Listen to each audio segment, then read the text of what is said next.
జగన్ ప్రభుత్వం అధికారంలోకి రాగానే ప్రధానమైనటువంటి గొడవ అంతా వచ్చిందంతా కూడా వచ్చిన 3 నెలల్లోపు ఫస్ట్ వివాదం వచ్చినేమో ఏదైతే ప్రజావేదిక కూల్చివేయడం. రెండవ వివాదం ఇసుకకి సంబంధించి సర్వనాశనం చేసేశారు, ఇసుక లేకుండా చేసేశారు. అయితే ఇది వర్షాకాలం, ఇప్పుడు తీసుకురావడం కష్టం, కొంచెం ఆగాలి అంటే అదిగో భవన నిర్మాణ కార్మికులు బతుకులు ఏమైపోతాయి అంటూ ఏకంగా ఆందోళనకే దిగారు. అప్పుడు చంద్రబాబు నాయుడు కానీ పవన్ కళ్యాణ్ కానీ వీళ్ళంతా కూడా సీన్ కట్ చేస్తే ఇప్పుడు పరిస్థితి ఏంటి?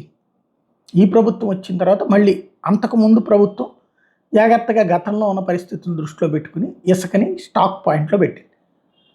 ఇప్పుడు ఇసుక లేదు చాలా చోట్ల. ఇది ఈనాడు ఆంధ్రజ్యోతి కూడా రాస్తున్నాయి. అదే సందర్భంలో వాటర్ ఉండగా తవ్వి తీసుకురావడం అంటే కాస్ట్ పెరిగిపోతుంది. ఆ కాస్ట్ ఎవరిస్తారు? అప్పుడు కాస్ట్ పెరిగిపోతుంది.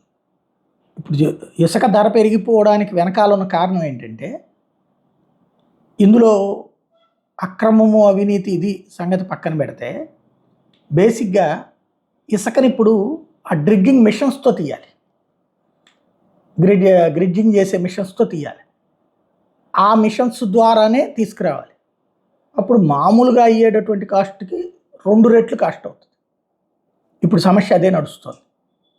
ఇంకొక కాన్సెప్ట్ ఏమైపోయింది, నీళ్లు అంత ఓవర్గా ఉన్నటువంటి సందర్భంలో, అంటే ఇప్పుడు రిజర్వాయర్స్ అన్ని నిండున్నాయి, నదులన్నీ వాటర్ ఫ్లో అవుతూ ఉండగా తీయడం అంటే కష్టం. అలాగే వరదలు వచ్చినటువంటి ప్రాంతాలు వీటిలో ఎట్లాగో తీసుకుంటున్నారు, అమ్ముతున్నారు. ఓవరాల్గా ఇసుక సమస్య పరిష్కారం 1 నెల 2 నెలలు పడుతుంది. కాకపోతే డబ్బులకు సంబంధించినటువంటి ఉచితం అని చెప్పి గతంలో జగన్ హయాంలో అమ్మిన దానికంటే ఎక్కువ రేటుకు అమ్ముతున్నారు. లేదు దాని సంగతి ఏంటో చూడండి అని చంద్రబాబు గారు పదే చెప్తున్నారు. నేను ఇంతకుముందు కూడా చెప్పాను, జగన్ 350 రూపాయలు 450 రూపాయలు అంటే 10 టన్నులు కలిపితే 4500కి రావాలి. లారీ ఓ 10,000 అంటే బాగుంటుంది, ఎందుకంటే 30-40 కిలోమీటర్లే కదా. కానీ ఎంత అయిపోయింది? 50,000 అయిపోయింది. ఇక్కడ తేడా ఎక్కడ వచ్చింది అంటే లారీలతో మీడియేటర్లు నడిపిస్తున్నారు. ఇది తెలియదా ప్రభుత్వానికి? జగన్ ప్రభుత్వం కంట్రోల్ చేయలేకపోయింది, 5 ఏళ్ళు అదే విమర్శలు ఎదుర్కొంది.